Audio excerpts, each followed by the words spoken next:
जो पिछले कुछ दिनों से जुडिशरी का इशू चल रहा है, साकिब निसार से होता हुआ और ये सारा यहाँ तक पहुँचा, ये जो जजेस के इस्तीफे आ रहे हैं और जजेस ब्रदर्स जो हैं जिस तरह के इकदाम कर रहे हैं, तो अब समझते हैं कि हमारे चीफ जस्टिस साहब, मैं तो उनका बहुत बड़ा फ़ैन हूँ काजी साहब का।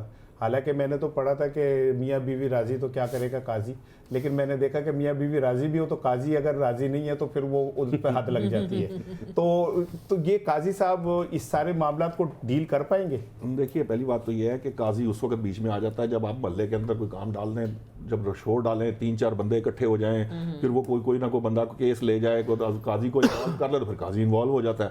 अदरवाइज आपकी माशाल्लाह शादी चल रही है, किसी को कोई तकलीफ नहीं होगी, किसी काजी ने आपको बुलाया नहीं है, चल रहा है सिस्टम। लेकिन आप दूसरी शादी करें ना तो इद्दत का सर्टिफिकेट जरूर लीजिए। नहीं, मैं सारे सर्टिफिकेट लेकर रखूंगा। मैं तो लॉ अबाइडिंग सिटीजन, निकाह का सर्टिफिकेट की जरूरत नहीं, इद्दत के सर्टिफिकेट की बहुत जरूरत पड़ेगी। आप फिक्र ना करें, सारे मैं बर्थ सर्टिफिकेट भी अपने पास रखूंगा। करवाना चाह रहा हूं, इनकी ख्वाहिशें निकलवाना चाह रहा हूं। मुझे तो डाला उठा के ले जाए ना ले जाए, इनको मेरी भाभी जरूर उठा के लेके जाए, कोई फर्क नहीं, पता चल जाएगा, पता जाएगा। आप बेफिक्र रहिए, आप मेरी परेशानी क्यों ले रहे हैं? मैं आप मेरे परेशान ना हो, मेरे बिहाफ पे भी तैयारी कर रखी है। अल्लाह आपका भला करे। यू एंड मार्क, मार्क हो गए ना, राना है ट्रांसमिशन से एक अच्छी खबर आ गई भाई, वो तैयार है, सब तैयार है। मैं 10 के आया था, राना नहीं लगा उन्हें यही काम करने ने। सो बात यह है कि मैं लॉ अबाइडिंग सिटीजन हूं। मैं किसी काम को करने से पहले ये सोचता हूं कि ये खिलाफ कानून है कि नहीं है।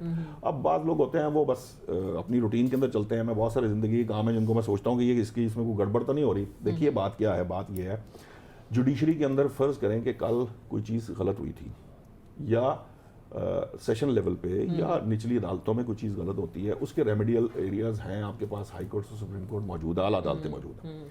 ऐसा भी है कि आला अदालतों में भी मामला जो हैं वो कभी ऊपर हुए कभी नीचे हुए, उसको तस्लीम नहीं किया गया, उन फैसलों को भी तस्लीम नहीं किया, तनकीद की गई, आज भी की जा रही है। लेकिन देखिए, हम एवोल्यूशनरी प्रोसेस इसी को कहते हैं। चल 75 साल हो गए हमें चलते चलते, अभी इस प्रोसेस से 75 साल हो गए, अब कब निकलेंगे इस प्रोसेस से बाहर? ये तो हम अपने गिरबान झांक के हमें सोचना चाहिए ना कि 75 साल में हम इंसान नहीं बन रहे, तो हमें बन जाना चाहिए। नहीं, मैं बनाया नहीं गया ना, इस तरह तो ना करें। हमने मैंने तो अपने को इंसान नहीं बनाना, मैंने सड़कें नहीं बनानी, मैंने स्कूल नहीं बनाने, ये जो आप डार्क एज की बात कर रहे हैं कि मैंने अपने को ठीक करना है, तो रियासत का क्या काम